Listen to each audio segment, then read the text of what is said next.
Dear students, आज हम start करेंगे सिग्माट्रॉपिक रीअरेंजमेंट। अब ये सिग्माट्रॉपिक रीअरेंजमेंट होता क्या है? देखिए, सिग्माट्रॉपिक का अगर हम लिटरल मीनिंग जाएं तो सिग्मा मीन्स तो सिग्मा, यहाँ पर सिग्मा बॉन्ड से मतलब है, और ट्रॉपिक मीन्स होता है मूवमेंट। यानी कि हम ये कह सकते हैं कि इन सिग्माट्रॉपिक रीअरेंजमेंट में हमें माइग्रेशन ऑफ सिग्मा बॉन्ड देखने को मिलता है, और यहाँ पर एक कॉन्जुगेटेड पाई सिस्टम होता है, उस पर हमें ये माइग्रेशन ऑफ सिग्मा बॉन्ड देखने को मिलता है।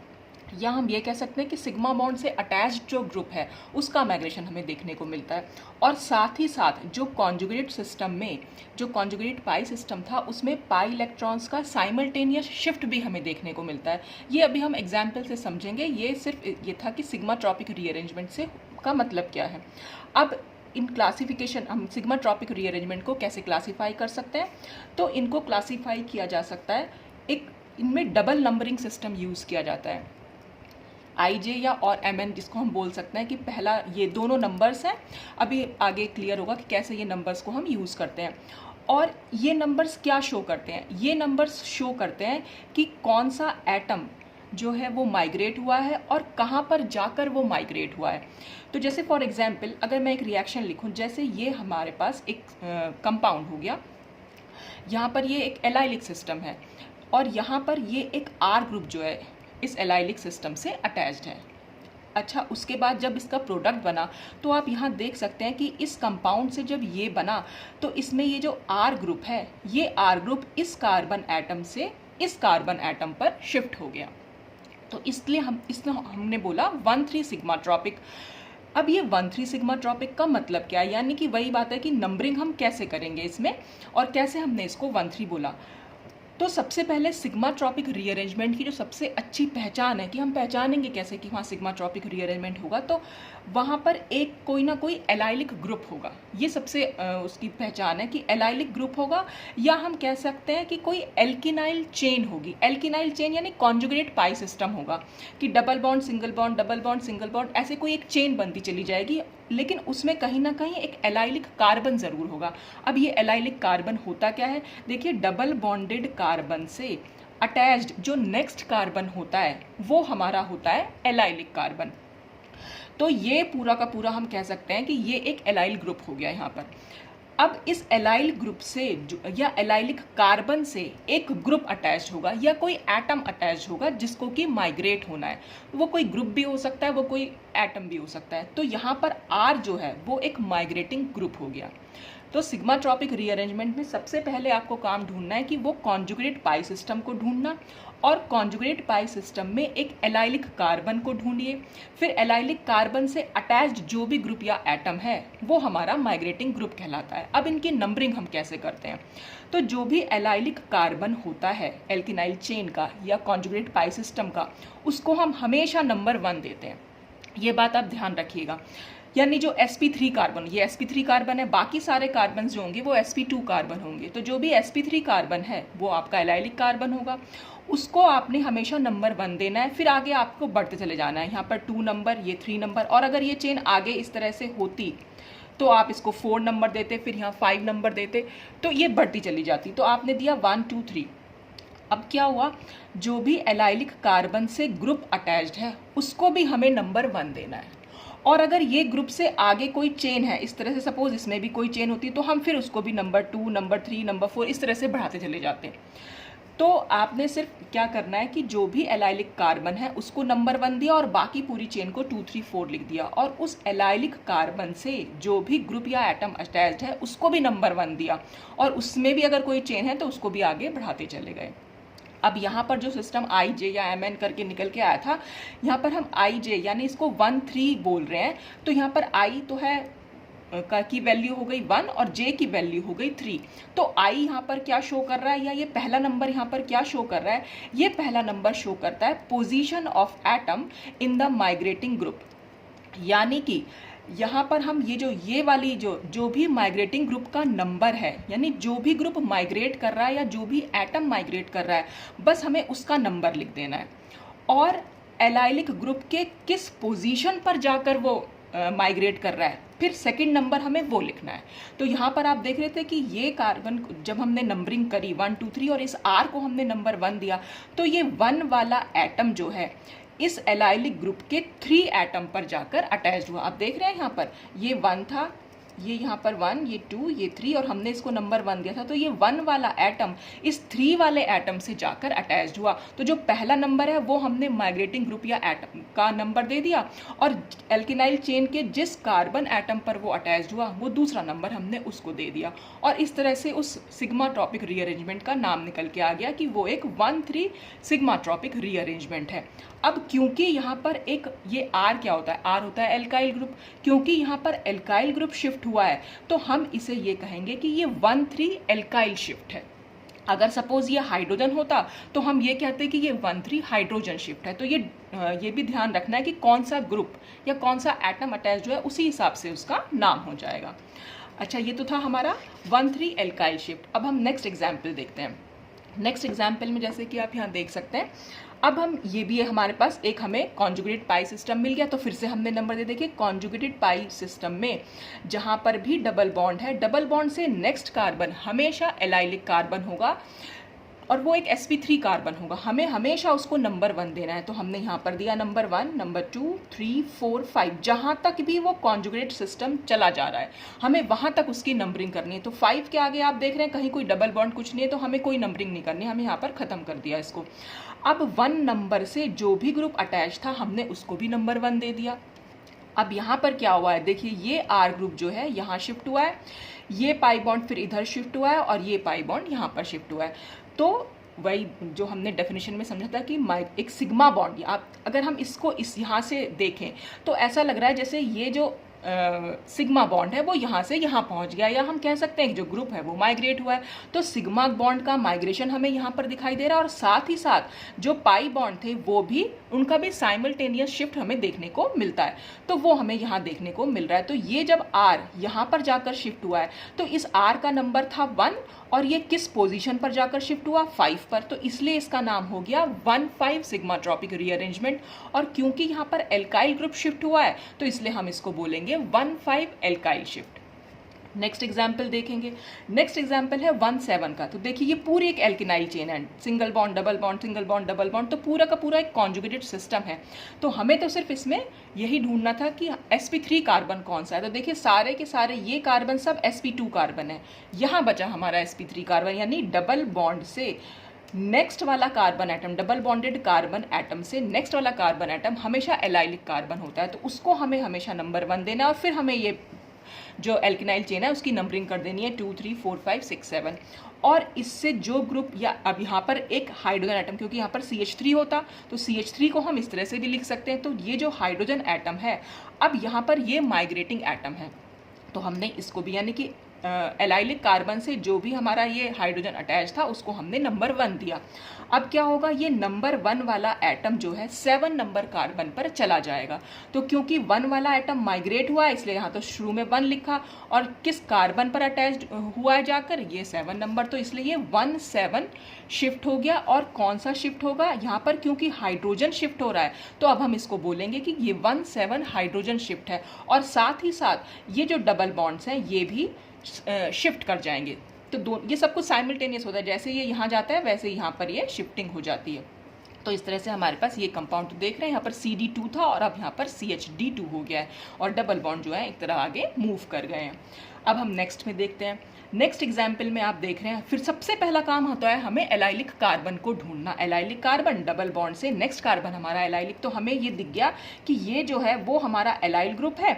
तो हमने इसको एलाइलिक कार्बन से नंबरिंग स्टार्ट करी, 1, फिर 2, फिर 3, और 1 कार्बन से जो भी ग्रुप अटैच था हमने उसको भी बन दिया, क्योंकि इसमें आगे भी चेन बनी हुई है तो हम इसको भी 1, 2, 3। तो ये हमारा जो हो जाएगा ये पूरा का पूरा, इसको हम कहेंगे माइग्रेटिंग ग्रुप। ये तो हो गया माइग्रेटिंग ग्रुप, और ये हमारा हो गया एलाइलिक ग्रुप। अच्छा, अब इसमें हम अगर देख रहे हैं यहाँ पर क्या हो रहा है कि ये जो 3 नंबर माइग्रेटिंग ग्रुप का देखिए जो 3 नंबर वाला एटम है वो इस एलाइलिक ग्रुप के 3 नंबर एटम से जाकर अटैच्ड हो रहा है। तो यहाँ पर आप देख रहे हैं, तो और साथ ही साथ यहाँ पे पाई बॉन्ड का शिफ्ट हो रहा है। तो ये पाई बॉन्ड यहाँ शिफ्ट करेगा, ये सिग्मा बॉन्ड यहाँ, और ये पाई बॉन्ड यहाँ।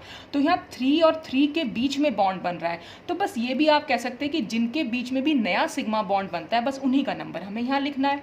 तो 3 कार्बन एटम माइग्रेटिंग ग्रुप का नंबर हो गया, और ये जो दूसरा नंबर है ये एलाइलिक ग्रुप जहाँ पर जाकर वो अटैच्ड हुआ, तो ये उसका नंबर, तो इसलिए हम इसको बोल सकते हैं कि ये 3-3 सिग्माट्रोपिक रीअरेंजमेंट है। अब ऐसे ही हम नेक्स्ट एग्जाम्पल अगर देखें तो हमारे पास एक कंपाउंड दिया हुआ है, बस हमें उसमें सबसे पहले एलाइलिक कार्बन ढूंढना है। तो डबल बॉन्ड से अटैच नेक्स्ट कार्बन हमने ढूंढ लिया, यहाँ पर ये एलाइलिक कार्बन है, नंबर दिया इसको 1 2 3, और इससे अटैच जो एटम है उसको हमने नंबर 1 दिया और आगे वाले एटम को हमने 2 नंबर दिया। अब आप देख रहे हैं यहाँ पर क्या होगा, ये पाई बॉन्ड यहाँ शिफ्ट करेगा, फिर क्या होगा, ये जो 1-1 वाला बॉन्ड यहाँ पर हमेशा टूट जाएगा और ये जो 2 और 3 के बीच में यहाँ पर एक नया बॉन्ड बन जाएगा। अब देखिए यहाँ पर क्या हुआ है, 2 और 3 के बीच में क्योंकि एक नया बॉन्ड बना है तो हम कह सकते हैं कि ये एक 2-3 सिग्माट्रोपिक रीअरेंजमेंट है। क्यों? क्योंकि यहाँ पर माइग्रेटिंग ग्रुप हो गया, ये माइग्रेटिंग ग्रुप का ये वाला एटम इस एलाइलिक ग्रुप के इस एटम से अटैच्ड हुआ है, तो 2 नंबर वाला एटम 3 एटम से अटैच्ड हुआ है, यानी 2 तो माइग्रेटिंग ग्रुप का नंबर हो गया और 3 जहाँ पर जाकर वो अटैच्ड हुआ है, तो ये हो गया 2-3 सिग्माट्रोपिक रीअरेंजमेंट। अब हमने यहाँ पर आर को क्यों नंबर 2 नहीं दिया, वो हम जब कभी 2-3 सिग्माट्रोपिक रीअरेंजमेंट डिटेल में पढ़ेंगे तब मैं आपको वहाँ पर समझा दूंगी। तो अगर हम यहाँ पर ये देखिए नंबरिंग देखें तो हमारा ये नंबर 1 एटम था, ये नंबर 2 था, ये नंबर 3 था, ये इस वाली चेन का, और यहाँ पर ऑक्सीजन पर नंबर 2 था और इस पर हमारा नंबर 1 था। तो देख रहे हैं आप 2 और 3 के बीच में एक नया सिग्मा बॉन्ड बना है और ये पाई बॉन्ड जो है हमेशा मूव करेगा और 1-2 के बीच में जो है डबल बॉन्ड बन जाएगा। देखिए इसकी जो तरीका होता है, मतलब हमेशा इनमें क्या होता है, सिग्माट्रोपिक रीअरेंजमेंट में हमेशा जो 1-1 वाला बॉन्ड होता है वो हमेशा ब्रेक करता है, ये बात आप ध्यान रखिएगा। तो 1-1 वाला बॉन्ड ब्रेक करना है और 1-2 का जो एलाइलिक ग्रुप का 1-2 कार्बन है उनके बीच में हमेशा डबल बॉन्ड आएगा, और अगर ये चेन आगे तक बढ़ी चली जाएगी जैसे यहाँ पर हुआ था तो सारे सिग्मा बॉन्ड हमेशा एक नंबर पहले जो है वो शिफ्ट हो जाते हैं। पहले देखिए यहाँ पर 2-3 के बीच में डबल बॉन्ड था, अब यहाँ 1-2 के बीच में डबल बॉन्ड है। पहले यहाँ 4-5 के बीच में डबल बॉन्ड था, अब यहाँ पर 3 और 4 एटम के बीच में डबल बॉन्ड है। तो जो डबल बॉन्ड है वो एक नंबर पहले शिफ्ट हो जाता है। तो हमेशा 1-1 वाला बॉन्ड ब्रेक करता है, 1-2 के बीच में डबल बॉन्ड आता है, और जिनके बीच में नया सिग्मा बॉन्ड बनता है हमेशा उसी टाइप का वो सिग्माट्रोपिक रीअरेंजमेंट होता है। तो इस तरह से हम सिग्माट्रोपिक रीअरेंजमेंट को क्लासिफाई कर सकते हैं। 3-3 जैसा ही एक 5-5 भी होता है। तो इस तरह से हम दिखा सकते हैं कि सिमिलर नंबर वाले भी होते हैं और डिफरेंट नंबर वाले भी होते हैं। तो ये सिग्माट्रोपिक रीअरेंजमेंट हुए। अब ये कैसे मूव कर रहे हैं, कैसे मूवमेंट हो रहा है, रिएक्शन किस तरह से प्रोसीड कर रही है, वो हम इसकी मैकेनिज्म में समझेंगे। तो यहाँ पर आती है मैकेनिज्म ऑफ सिग्माट्रोपिक रीअरेंजमेंट। तो सबसे पहले हम इसमें देखेंगे एफएमओ मेथड। एफएमओ जैसे मैंने आपको बताया था कि ये फ्रंटियर मॉलिक्यूलर ऑर्बिटल मेथड होते हैं। अब यहाँ पर क्योंकि आप देख रहे हैं ये सिर्फ एक सिंगल मॉलिक्यूल हम यूज़ कर रहे हैं, जितनी भी रिएक्शंस हो रही हैं, तो ये एक सिग्माट्रोपिक रीअरेंजमेंट जो होती है वो यूनिमॉलिक्यूलर रिएक्शंस होती हैं। और यूनिमॉलिक्यूलर रिएक्शंस में जब भी हम एफएमओ मेथड एक्सप्लेन करते हैं तो हम हमेशा सिर्फ होमो की बात करते हैं। ये बात मैंने आपको जब इलेक्ट्रोसाइक्लिक रिएक्शन समझाई थी तब भी बताया था। अगर बाई मॉलिक्यूलर रिएक्शंस होंगी तो हम एक का होमो और एक का ल्यूमो लेंगे, और यूनिमॉलिक्यूलर रिएक्शंस होंगी तो सिर्फ हम होमो की बात करेंगे। तो अब फ्रंटियर मॉलिक्यूलर ऑर्बिटल समझने के लिए हमें ज़रूरी है कि हमारे पास होमो हमें पता होना चाहिए। अब ये होमो हम कैसे निकालेंगे तो उसके लिए हम देखते हैं। तो सबसे पहले हम देखेंगे 1,3 हाइड्रोजन शिफ्ट। 1,3 हाइड्रोजन शिफ्ट के लिए हमने सिंपल रिएक्शन लिखी।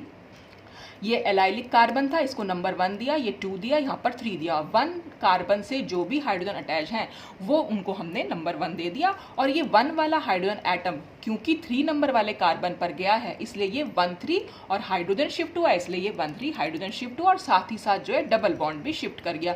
तो 1,2 के बीच में डबल बॉन्ड आया और 1,3 के बीच में एक नया सिग्मा बॉन्ड बन गया, या हम कह सकते हैं 1 वाला हाइड्रोजन जो है वो 3 वाले पर चला गया। अब सबसे पहले हम देखेंगे कि 1,3 हाइड्रोजन शिफ्ट क्या एक थर्मल रिएक्शन है या एक फोटोकेमिकल रिएक्शन है। तो सबसे पहले हम बात करेंगे थर्मल रिएक्शन की।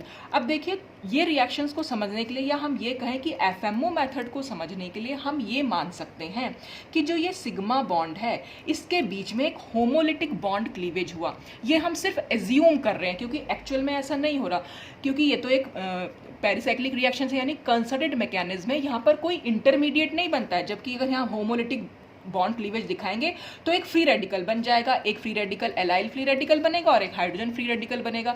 तो एक्चुअल में ऐसा होता नहीं है, लेकिन सिर्फ एफएमओ मेथड को समझने के लिए, या हम ये कहें कि इनकी मैकेनिज्म को समझने के लिए सिग्माट्रोपिक रीअरेंजमेंट की, हमने ये मान लिया कि इनके बीच में एक होमोलिटिक बॉन्ड क्लीवेज हुआ है।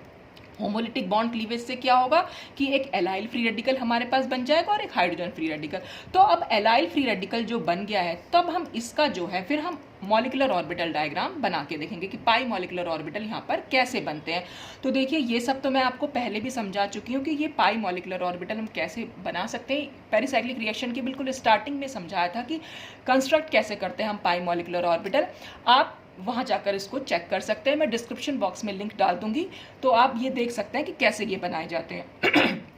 मैंने आपको बताया था एक्सक्यूज मी कि हमारे पास जितने कार्बन एटम हो या जितने भी एटम्स होते हैं जो मॉलिक्यूलर ऑर्बिटल्स में बनाने में हेल्प करते हैं, उतने ही मॉलिक्यूलर ऑर्बिटल यहाँ पर फॉर्म होंगे, क्योंकि यहाँ पर 3 कार्बन एटम है और इन तीनों पर एक एक पी ऑर्बिटल है और ये तीनों पी ऑर्बिटल ही आपस में कंबाइन कर रहे हैं, तो इसलिए 3 ही मॉलिक्यूलर ऑर्बिटल बने। और क्योंकि कार्बन का एटम का नंबर हमारे पास ऑड नंबर था, इसलिए हमारे पास ऑड नंबर ही बन के आया। और ऑड नंबर एटम्स जब भी मॉलिक्यूलर ऑर्बिटल बनाते हैं तो हमेशा उसमें एक जो है वो नॉन बॉन्डिंग बनता है और बाकी जो हाफ हाफ बॉन्डिंग और हाफ एंटी बॉन्डिंग। तो यहाँ पर ये तो नॉन बॉन्डिंग हो जाएगा, ये बॉन्डिंग हो जाएंगे और ये एंटी बॉन्डिंग हो जाएगा। फिर वैसे ही करेंगे, बीच सबसे नीचे वाला जो साई 1, फिर ये साई 2 या साई 3 स्टार लिख दिया। इसमें कोई नोड नहीं होगी, यहाँ पर एक नोड होगी जो सेंट्रल एटम से होती हुई जा रही है। यहाँ पर 2 नोड होंगी जो एटम्स के बीच में से होती हुई जाएंगी। नोड के लिए मैंने आपको बताया था, नोड के दोनों तरफ हमेशा पॉजिटिव और नेगेटिव फेज वाले लोब हम शो करते हैं। तो ये तो आप बना सकते हैं और ये बनाना कहीं पर नहीं आता, बस आपको आना चाहिए, तो वो मैं पहले समझा चुकी हूँ। अब हमें यहाँ पर इलेक्ट्रॉन्स फिल करने हैं। अब इलेक्ट्रॉन्स कैसे काउंट करेंगे, क्योंकि देखिए ये पाई बॉन्ड कैसे बना होगा, क्योंकि इस पी ऑर्बिटल और इस पी ऑर्बिटल के पास एक एक इलेक्ट्रॉन था, तो उन दोनों ने कंबाइन किया और इसके पास क्योंकि ये फ्री रेडिकल है यानी एक इलेक्ट्रॉन है, तो यहाँ पर कुल मिलाकर हम देख सकते हैं 3 इलेक्ट्रॉन हमारे पास हैं। तो उस तरह से हमने यहाँ फिल कर दिए, 2 इलेक्ट्रॉन यहाँ आए, 1 इलेक्ट्रॉन यहाँ आया और ये 1 इलेक्ट्रॉन क्योंकि हाईएस्ट है तो इसको हम बोलेंगे होमो। ये हाईएस्ट ऑक्यूपाइड मॉलिक्यूलर ऑर्बिटल हो गया। तो ये तो हो गया ग्राउंड स्टेट होमो। अगर हम इसी मॉलिक्यूल को लाइट प्रोवाइड करा दें तो क्या होगा, ये इलेक्ट्रॉन जो है ऊपर शिफ्ट हो जाएगा। तो जो एक्साइटेड स्टेट में होमो होगा वो साई 3 स्टार होगा और जो ग्राउंड स्टेट में होमो होगा साई 2 होगा।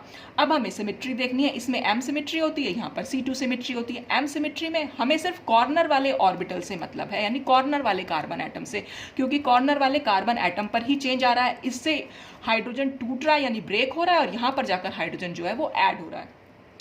तो एम सिमेट्री में हमेशा कॉर्नर वाले लोब्स हमेशा पॉजिटिव फेजेस बनाए जाते हैं या सेम फेजेस वाले बनाए जाते हैं, और C2 सिमेट्री में हमेशा एक पॉजिटिव और एक नेगेटिव बनाया जाता है। बस यही आपको ध्यान रखना है। मेन चीज़ आपको सिर्फ इतनी ध्यान रखनी है कि होमो क्या है और होमो की सिमेट्री क्या है।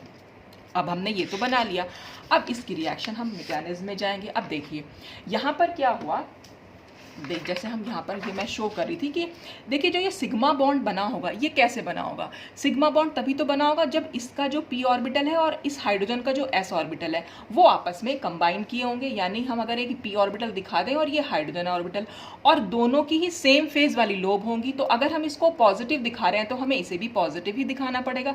तो इस तरह से ये सिग्मा बॉन्ड यहाँ पर बन के आया। तो वही हमने यहाँ शो भी कर रखा है कि ये सिग्मा बॉन्ड यहाँ पर इससे बना हुआ है और ये सेम फेज वाली लोब है, तो हमने इसीलिए दिखा रखा है कि overlapping lobes are of same sign. तो हमने यहाँ पर क्योंकि थर्मल रिएक्शन है तो हमने होमो ले लिया और होमो इसमें साई 2 होता है और साई 2 में हमें C2 सिमेट्री देखने को मिलती है, तो वो हमने यहाँ ऑर्बिटल बना दिया और इसके साथ हमने सिग्मा बॉन्ड को शो कर दिया। अब हम दिखा रहे हैं यहाँ पर कि ये बॉन्ड तो यहाँ पर ब्रेक होगा और ये वाला बॉन्ड यहाँ पर फॉर्म होगा। तो क्योंकि इससे हाइड्रोजन को यहाँ से यहाँ मूव करना है तो जाहिर सी बात है ये ब्रेक होगा और ये फॉर्म होगा। तो जो ब्रेकिंग बॉन्ड है वहाँ पर तो बॉन्डिंग इंटरेक्शन है ही ऑब्वियसली, तभी तो वो बॉन्ड फॉर्म हुआ था। लेकिन जो यहाँ पर नया फॉर्मिंग बॉन्ड है, जो नया बॉन्ड बन रहा है, वहाँ पर आप देख रहे हैं ये तो पॉजिटिव फेज है और यहाँ पर इस ऑर्बिटल की नेगेटिव फेज है, इसलिए ये एक एंटी बॉन्डिंग इंटरेक्शन है जो ट्रांजिशन स्टेट में बन के आया। तो क्योंकि ये एंटी बॉन्डिंग है तो इसलिए ये सिमेट्री फॉरबिडन प्रोसेस हो गया। सिमेट्री फॉरबिडन प्रोसेस है तो इसका मतलब ये रिएक्शन जो है यहाँ पर थर्मली अलाउड तो नहीं हो सकती है और ये सुप्राफेशियल मोड है। अब सुप्राफेशियल भी मैंने आपको समझाया था पहले, क्योंकि ये जो हाइड्रोजन एटम था वो ऊपर वाले ही यानी p ऑर्बिटल के ऊपर वाले लोब से इस दूसरे p ऑर्बिटल के ऊपर वाले ही लोब से ऐड हो रहा है, तो ये एक सुप्राफेशियल मैनर हुआ।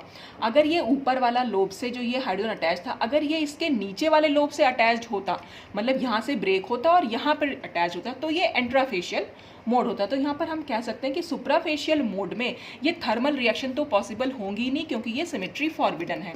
अब हम देखेंगे कि क्या एंट्राफेशियल मोड में ये रिएक्शन पॉसिबल है। तो एंट्राफेशियल मोड में क्या होगा कि ये बॉन्ड तो यहाँ से ब्रेक होगा, लेकिन ये वाला बॉन्ड इसके साथ यहाँ फॉर्म होने की कोशिश करें। जैसे हम ट्रांजिशन स्टेट में दिखा सकते हैं कि ये बॉन्ड ब्रेक हो रहा है और ये बॉन्ड फॉर्म हो रहा है। तो यहाँ पर क्या है, सिमेट्री तो अलाउड है क्योंकि ये भी पॉजिटिव फेज है और ये भी पॉजिटिव फेज है, तो ओवरलैप तो यहाँ दोनों ही बॉन्डिंग हमें देखने को मिल रहे हैं, तो सिमेट्री तो अलाउड हुआ, लेकिन ज्योमेट्रिकली डिफिकल्ट हुआ। ज्योमेट्रिकली डिफिकल्ट से क्या मतलब है कि ये जो है एस ऑर्बिटल है, अब ये एस ऑर्बिटल एक साथ इन दोनों लोब से ओवरलैप नहीं कर पाएगा। देखिए यहाँ पर तो ओवरलैपिंग टूट रही होगी इसकी और यहाँ नई ओवरलैपिंग बन रही होगी, लेकिन ट्रांजिशन स्टेट में तो दोनों से ही अटैच्ड है, तो ये एक ही टाइम में इतना छोटा ऑर्बिटल दोनों से ही अटैच नहीं हो सकता। तो इसलिए हम कह सकते हैं कि ये ज्योमेट्रिकली डिफिकल्ट है। तो ज्योमेट्रिकली डिफिकल्ट है इसलिए ये रिएक्शन तो पॉसिबल नहीं है, तो हम ये कह सकते हैं। और ये एंट्राफेशियल मोड हुआ क्योंकि ये ऊपर वाले लोब से तो ब्रेक हो रहा है हाइड्रोजन और नीचे वाले लोब से यहाँ इसके बन के आ रहा है। तो एंट्राफेशियल मोड हो सकता है इसमें थर्मल रिएक्शंस के लिए, लेकिन क्योंकि एंट्राफेशियल मोड ज्योमेट्रिकली डिफिकल्ट है तो इसलिए रिएक्शन पॉसिबल नहीं है। तो हम यही कह सकते हैं कि अगर थर्मल रिएक्शंस हमें दिखानी है तो वो एंट्राफेशियल मोड के थ्रू हो सकती है, हालांकि एंट्राफेशियल मोड जो है पॉसिबल होता नहीं है, पर सुप्राफेशियल मोड से तो ये बिल्कुल भी पॉसिबल नहीं क्योंकि वो सिमेट्री फॉरबिडन है। एंट्राफेशियल मोड से वो सिमेट्री अलाउड निकल के आ रहा है, लेकिन ज्योमेट्रिकली डिफिकल्ट निकल के आ रहा है। अब हम देखेंगे फोटोकेमिकल रिएक्शन। अब फोटोकेमिकल रिएक्शंस के लिए क्योंकि हमें यहाँ पर क्या हमने जैसे पिछली बार मैंने आपको शो भी किया था, फोटोकेमिकल रिएक्शन से इलेक्ट्रॉन को क्या करना था, ये इलेक्ट्रॉन लाइट लेगा और ऊपर जाएगा और अब की बार होमो जो है हमारा वो ये Psi3 स्टार बन जाएगा। तो हम यहाँ पर फोटोकेमिकल होमो ले लेते हैं, यानी एक्साइटेड स्टेट होमो ले लिया।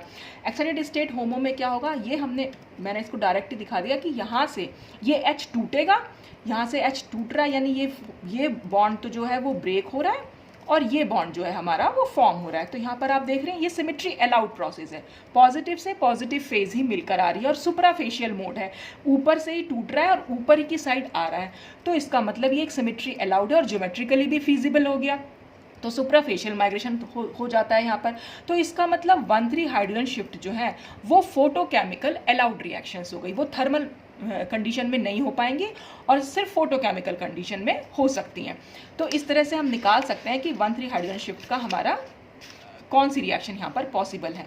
अब हम देखेंगे इसमें 1,5 हाइड्रोजन शिफ्ट, इसका क्या निकल के आता है। तो हमने एक ऐसे ही जो एल्केनाइल चेन बनाई जिसमें हमने 5 कार्बन आइटम्स थे, ये हाइड्रोजन जो है यहाँ पर जाकर शिफ्ट हुआ और ये डबल बॉन्ड यहाँ शिफ्ट हुए। फिर जैसे हमने वहाँ पर 1,5 के लिए रेडिकल सोचा था, ऐसे ही यहाँ पर भी एक रेडिकल जो है हमारे पास बन के आ जाएगा। यहाँ पर हम इसको तो अब हमें फिर से उसके ऑर्बिटल्स बनाने पड़ेंगे। तो ये ऑर्बिटल्स आपको बना के देखने की ज़रूरत नहीं है, आपको सिर्फ पता होना चाहिए कितने ऑर्बिटल बनते हैं। तो देखिए इसका सबसे आसान जो तरीका है, उसका सबसे आसान तरीका ये है, देखिए अगर हमारे पास है 1,5 रिएक्शन, यानी हमें बनाना है कि 1,5 में हमारा रेडिकल प्रेजेंट है, तो आपने क्या करना है, जो भी नंबर यहाँ लिखा हुआ होता है आपको सिर्फ उतने ऑर्बिटल्स वहाँ बना लेने हैं। तो यानी कि Psi1 बनेंगे, Psi2, Psi3, Psi4, Psi5, हमें 5 ऑर्बिटल बनाने हैं। तो ये हमारे पास 5 ऑर्बिटल बन के आ गए। क्योंकि ये भी ऑड नंबर है तो इसका मतलब इसमें जो ये मिडिल वाला होगा ये तो हो जाएगा नॉन बॉन्डिंग, और ये दोनों हो जाएंगे बॉन्डिंग, और ये दोनों हो जाएंगे एंटी बॉन्डिंग। तो इसलिए हम इनको यहाँ पर स्टार दिखा सकते हैं। ठीक, अब हमें कितने इलेक्ट्रॉन्स फिल करने, तो जितना भी नंबर यहाँ लिखा होता है उतने ही इलेक्ट्रॉन फिल करने होते हैं हमेशा।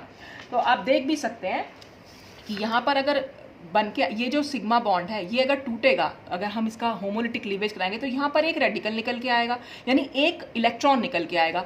और यहाँ पर पाई बॉन्ड कितने हैं, एक पाई बॉन्ड और ये दूसरा पाई बॉन्ड, 2 पाई बॉन्ड है, तो इसका मतलब 4 इलेक्ट्रॉन ये हो गए और 1 इलेक्ट्रॉन ये हो गए, तो 5 इलेक्ट्रॉन हुए। तो इसका मतलब जो नंबर यहाँ लिखा है उतने ही इलेक्ट्रॉन हमें फिल करने हैं। तो ये हमने Psi1 में भरा, फिर ये Psi2 में भर दिए और ये Psi3 में 5वां इलेक्ट्रॉन, तो ग्राउंड स्टेट होमो हो जाएगा ये। और अगर हमने इसी को लाइट दी तो हमारा ये एक इलेक्ट्रॉन ऊपर चला जाएगा, तो Psi4 स्टार हमारा यहाँ पर ये वाला होमो हो जाएगा। तो ये तो हो गया Psi4 स्टार होमो जो एक्साइटेड स्टेट होमो है, और जो Psi3 स्टार है वो हमारा हो गया ग्राउंड स्टेट होमो। तो इस तरह से हम इसको निकाल सकते हैं। और फिर हमें सिमेट्री देखनी है। सिमेट्री के लिए हमें क्या करना है, Psi1 नीचे वाले में मैंने आपको बताया था हमेशा M सिमेट्री होती है, तो M सिमेट्री में भी सिर्फ हमें इतना देखना है कि जो हम कॉर्नर वाले ऑर्बिटल्स बनाएंगे, ये पूरा सिस्टम हो गया, जो हम कॉर्नर वाले ऑर्बिटल्स बनाएंगे उन पे हम हमेशा सेम साइन लगाएंगे, यानी दोनों ही पॉजिटिव पॉजिटिव बनाएंगे कॉर्नर वाले ऑर्बिटल्स। जब C2 सिमेट्री होगी तो दोनों ही कॉर्नर वालों को हम ऑपोजिट लोब्स के साथ, यानी एक की पॉजिटिव और एक की नेगेटिव। तो यहाँ पर हम देखें अगर Psi3 जो है हमारा, क्योंकि वो होमो निकल के आएगा, और Psi3 में कौन सी सिमेट्री होगी, सबसे पहले M होगी, फिर C2 होगी, फिर M होगी। इसका मतलब Psi3 में तो हमें M सिमेट्री देखने को मिलेगी। और जब हम फोटोकेमिकल बनाएंगे इसका तो हमें Psi4 स्टार हो जाएगा, क्योंकि एक इलेक्ट्रॉन जो है वो ऊपर शिफ्ट कर, जैसे हम यहाँ पर क्लियरली देख सकते हैं। तो यहाँ पर होमो जो बना हमारा वो ग्राउंड स्टेट में बना Psi3, जिसमें हमारी जो सिमेट्री निकल के है, क्योंकि नीचे M थी, यहाँ पर C2 थी, यहाँ पर M, तो इसमें M सिमेट्री निकली। और H न्यू जब हमने इसको, यानी कि जब हमने लाइट प्रोवाइड की तो ये एक इलेक्ट्रॉन ऊपर शिफ्ट कर गया, तो यहाँ पर हमेशा C2 सिमेट्री, जो सिमेट्री इसमें होगी उसका ठीक उल्टा उसमें हो जाएगी। तो आपको ये बनाने में इतना सब कुछ बनाने की ज़रूरत नहीं, आपको सिर्फ पता होना चाहिए। और इसमें एक चीज़ और कि जो सबसे नीचे वाला ऑर्बिटल होता है उसमें कोई नोड नहीं होती, और फिर लाइन से ये नोड जो है 1 बाय 1 बढ़ती चली जाती है। यहाँ पर 0 नोड, फिर ये 1 नोड जो सेंट्रल कार्बन से होकर जाएगी, फिर यहाँ पर हमें 2 नोड्स दिखानी है जो 2 कार्बन एटम से होती हुई सिमेट्रिकल नोड्स दिखानी होती हैं। तो आपने वहाँ पर नोड्स दिखाई, फिर आपको यहाँ पर 2 नोड्स थी, फिर 3 नोड, जो एक में तो सेंट्रल कार्बन से होते जाएगी, बाकी ये नोड्स यहाँ से होके जाएंगी। फिर ऊपर जब हम और जाएंगे तो हमें यहाँ पर 4 नोड्स देखने को मिलेंगी। नोड्स जहाँ भी होंगी वहाँ पर पॉजिटिव और नेगेटिव बनाना है। तो ये ऑर्बिटल भी आप खुद से बना सकते हैं, हालांकि बनाने को कहीं नहीं आते हैं, लेकिन फिर भी आपको पता होना चाहिए। ये सब मैं समझा भी चुकी हूँ, पर एक बार फिर से रिवीजन टाइप से हो गया। तो आप देख रहे हैं कॉर्नर वाले ऑर्बिटल में M सिमेट्री है, मतलब नीचे वाले में M सिमेट्री होती है, इसलिए कॉर्नर वाले लोब्स हमने पॉजिटिव बना दिए। ऊपर C2 सिमेट्री होती है तो कॉर्नर वाले लोब पॉजिटिव और नेगेटिव है, फिर M सिमेट्री है, फिर C2 सिमेट्री है, फिर M सिमेट्री। तो लाइन से आपको बनाना है और फिर आपको इलेक्ट्रॉन्स फिल कर देने हैं। इलेक्ट्रॉन जो भी सबसे ऊपर चला जाए, ऊपर वाले इलेक्ट्रॉन वाला ऑर्बिटल होगा वो होमो होगा हमेशा। लाइट प्रोवाइड की, ये इलेक्ट्रॉन ऊपर चला जाएगा तो आपके एक्सेलरेटेड स्टेट में ये होमो हो जाएगा। तो इस तरह से हम इसको बना सकते हैं। अब थर्मल रिएक्शंस देखेंगे। थर्मल रिएक्शंस के लिए क्योंकि हमें ये वाला होमो यूज़ करना है, तो यानी ये ऑर्बिटल जिसमें हमें M सिमेट्री है, तो कॉर्नर वाले ऑर्बिटल से मतलब है हमने वो कॉर्नर वाले ऑर्बिटल यहाँ पर बना दिए। दोनों के नेगेटिव लोब सामने सामने दिखा दिए, चाहे आप दोनों के पॉजिटिव लोब सामने दिख, ऐसे भी कर सकते हैं आप। तो यहाँ पर क्योंकि हाइड्रोजन इससे अटैच्ड है, जैसे कि हम यहाँ पर दिखा भी रहे हैं, सिग्मा बॉन्ड कैसे बना होगा कि ये इसका p ऑर्बिटल और इसका s ऑर्बिटल जो है आपस में कंबाइन किए हैं। तो फिर ट्रांजिशन स्टेट में क्या होगा कि ये बॉन्ड तो यहाँ से टूट रहा होगा और ये नया बॉन्ड यहाँ पर बन रहा होगा, क्योंकि हाइड्रोजन को यहाँ से यहाँ जाना है, तो ये टूटेगा और ये यहाँ जाएगा। तो आप यहाँ देख रहे हैं ये सुप्राफेशियल मोड में ही रिएक्शन पॉसिबल है, यानी थर्मल रिएक्शन जो हो रही है यहाँ पर 1,5 हाइड्रोजन शिफ्ट में, वो थर्मली अलाउड होती है सुप्राफेशियल माइग्रेशन में, तो ईजिली यहाँ पर हो सकती हैं।